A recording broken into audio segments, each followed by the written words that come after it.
রসুল সাল্লাল্লাহু আলাইহি ওয়াসাল্লামের একদিনের ঘটনা। সকল সহধর্মিণীদেরকে নিয়ে রসুল সাল্লাল্লাহু আলাইহি ওয়াসাল্লাম বসলেন এবং সকলকে উদ্দেশ্য করে বললেন যে আজকের আমার মন ভালো আছে, তোমরা আমার কাছে যা চাইবে সেই বিষয়টি আমি আজকের তোমাদেরকে দিব।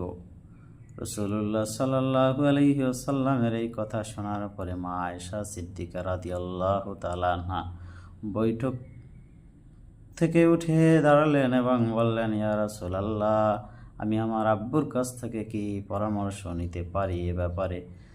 তিনি চলে গেলেন। রাসূল সাল্লাল্লাহু আলাইহি সাল্লামের অনুমতি নিয়ে আবু বকর সিদ্দিক রাদিয়াল্লাহু তাআলা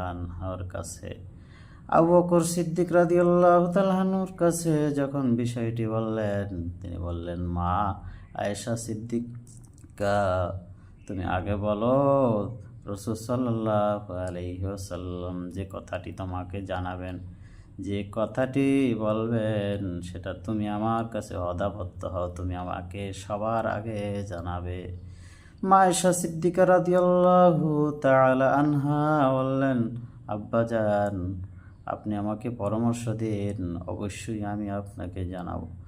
তখন আবু বকর সিদ্দিক রাদিয়াল্লাহু তাআলা আনহু বললেন, তুমি আল্লাহর রসুলের কাছে আর কিছু চাইও না, শুধুমাত্র একটা বিষয় জানতে চাও, যখন আল্লাহর সাথে যখন মেরাজের রজনীতে মোলাকাত হয়েছিল, তখন আল্লাহ তাকে কি বলেছিলেন সে বিষয়টি তুমি জানতে চাও।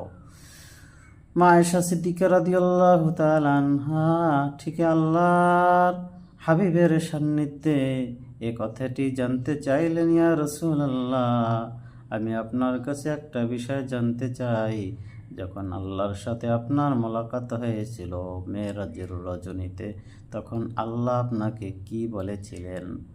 রাসূলুল্লাহ সাল্লাল্লাহু আলাইহি ওয়াসাল্লাম খুশি মনে জানাই দিলেন, যখন আল্লাহর সাথে আমার মোলাকাত হয়েছিল, তখন আল্লাহ রব্বুল আলামিন যে বিষয়টি বলেছিলেন, সেই বিষয়টি হলো মানুষের মনে জোড়া লাগানো।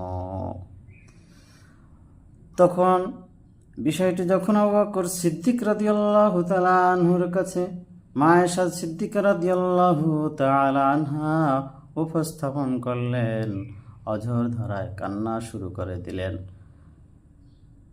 প্রথম খলিফা আবু বকর সিদ্দিক রাদিয়াল্লাহু তাআলা আনহু অত্যন্ত ক্রন্দন করলেন এবং বললেন, আমার জীবনে কত মানুষের মনে আঘাত দিয়েছি, কষ্ট দিয়েছি, আমরা তো জোড়া লাগাই নাই, যার কারণে হতে পারে যদি জোড়া নাই লাগাইতে পারি তাহলে তো আমরা জাহান্নামের অধিবাসী হয়ে যেতে পারি। এই অবস্থায় তিনি অত্যন্ত ক্রন্দন শুরু করে দিলেন।